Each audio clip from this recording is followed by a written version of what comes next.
할렐루야 5월 18일 아침입니다. 오늘도 하나님의 크신 은혜가 나사렛 아침 묵상을 통하여서 하나님의 말씀을 사모하시는 모든 나사렛 교회 성도님들에게 함께 하시기를 주님의 이름으로 축복합니다. 오늘 우리가 함께 묵상할 말씀은 출애굽기 21장 28절 말씀부터 36절 말씀까지 우리 같이 읽겠습니다. 우리가 함께 읽을 말씀은 출애굽기 21장 28절 말씀부터 36절 말씀까지 우리 같이 읽겠습니다.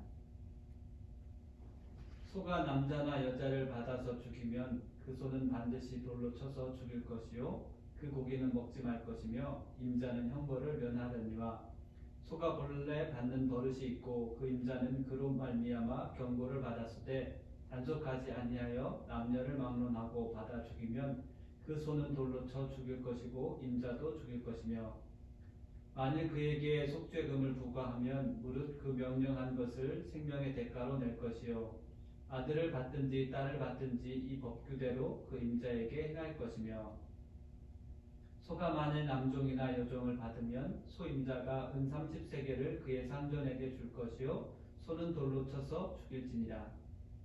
사람이 구덩이를 열어두거나 구덩이를 파고 덮지 아니하므로 소나 나귀가 거기에 빠지면 그 구덩이 주인이 잘 보상하여 짐승의 임자에게 돈을 줄 것이요 죽은 것은 그가 차지할 것이니라. 이 사람의 소가 저 사람의 소를 받아 죽이면 살아있는 소는 팔아 그 값을 반으로 나누고 또한 죽은 것도 반으로 나누려니와 소가 본래 받는 버릇이 있는 줄을 알고도 그 임자가 단속하지 아니하였으면 그는 소를 갚을 것이요 죽은 것은 그가 차지할지니라. 아멘. 우리의 신앙생활은 하나님과 나와의 관계가 전부가 아닙니다. 하나님과의 신실한 관계가 우리의 삶에 특별히 이웃에게 나타나야 합니다. 하나님께서 이스라엘 백성들에게 주신 계명은 하나님과의 관계뿐만 아니라 이웃과의 관계에 대해서도 말씀하고 계십니다. 특별히 출애굽기 21장 말씀은 하나님의 백성으로서 어떻게 살아야 하는지에 대해서 말씀해 주고 있습니다.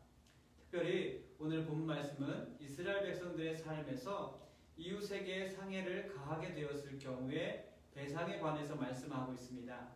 특별히 사람이 상해를 입게 된 경우와 그리고 재산상의 상해를 입게 되었을 때 어떻게 처벌하고 또 어떻게 보상을 해 주어야 하는지에 대해서 말씀하고 있습니다. 첫 번째는 이웃에게 상해를 입히게 된 경우입니다. 예를 들어서 소가 사람을 들이받아서 죽게 된 경우인데 사람이 죽게 된 경우에는 사람을 죽게 한 그 소는 돌로 쳐서 죽여야 하고 고기는 먹지 말아야 합니다. 물론 그 고기를 다른 사람들에게 팔아서도 안 됩니다. 그리고 소유주에게는 형벌을 면해주게 됩니다. 소중한 생명을 잃게 된 경우 주인은 부과된 속죄금을 지불할 경우에 형벌을 벗을 수 있었습니다.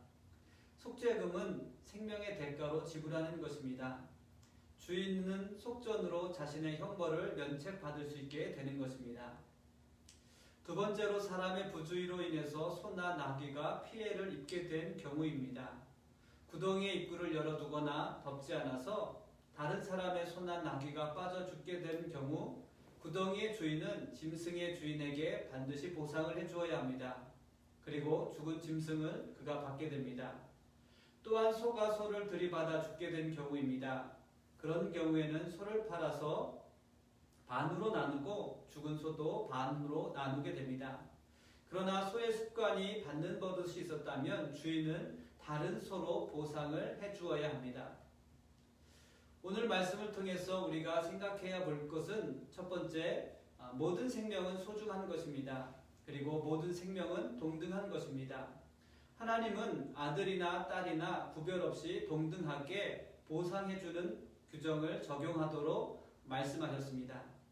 그리고 남종이나 여종도 구별 없이 동등하게 적용하라고 말씀하셨습니다. 하나님께서 창조하신 생명에는 가치의 차이가 없습니다. 모두가 존귀하고 사랑받아야 하는 하나님의 형상입니다.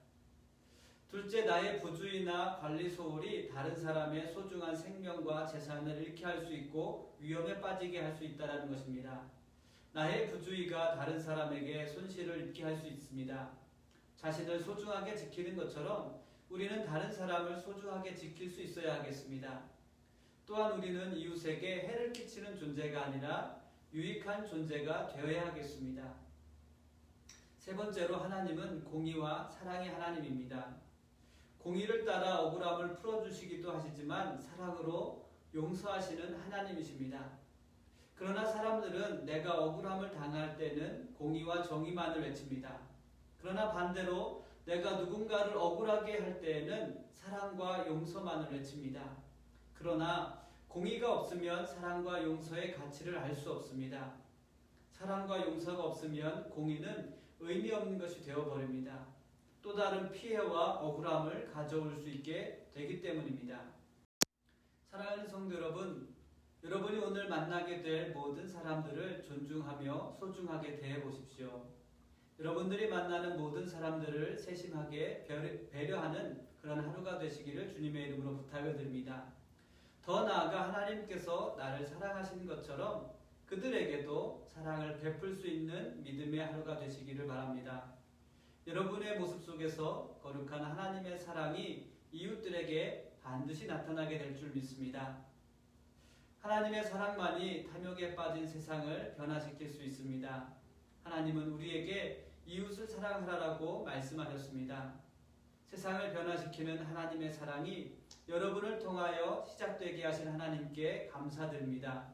여러분의 사랑은 세상을 변화시키는 작지만 커다란 울림이 될 줄 믿습니다. 우리 다 함께 같이 기도하겠습니다. 존귀하신 하나님 감사합니다. 오늘도 우리에게 거룩한 믿음의 하루를 시작하게 하시고 또 우리에게 주신 이 말씀을 우리의 삶에 실천할 수 있도록 이 시간 우리에게 믿음을 주시고 또 그 믿음을 따라 결단할 수 있는 우리 나사렛 가족들이 될 수 있도록 인도하여 주옵소서. 성령님, 오늘 우리가 학교에서 직장에서 나의 삶의 터전에서 만나는 소중한 사람들을 주님 기억하게 하시고 그 사람들에게 하나님 세심한 배려와 또 하나님의 사랑을 실천할 수 있는 믿음의 하루가 되게 하여 주옵소서. 하나님, 우리의 알미 순종이 되게 하시고 또 하나님 우리의 깨달음이 하나님 늘 우리의 삶의 방식이 될 수 있도록 우리에게 믿음을 주시고 성령의 능력을 허락하셔서 하나님 지혜롭게 하나님의 말씀을 우리의 삶에 실천하며 적용할 수 있는 귀한 믿음의 성도들 되게 하여 주옵소서. 감사하며 예수님의 이름으로 기도드렸습니다. 아멘.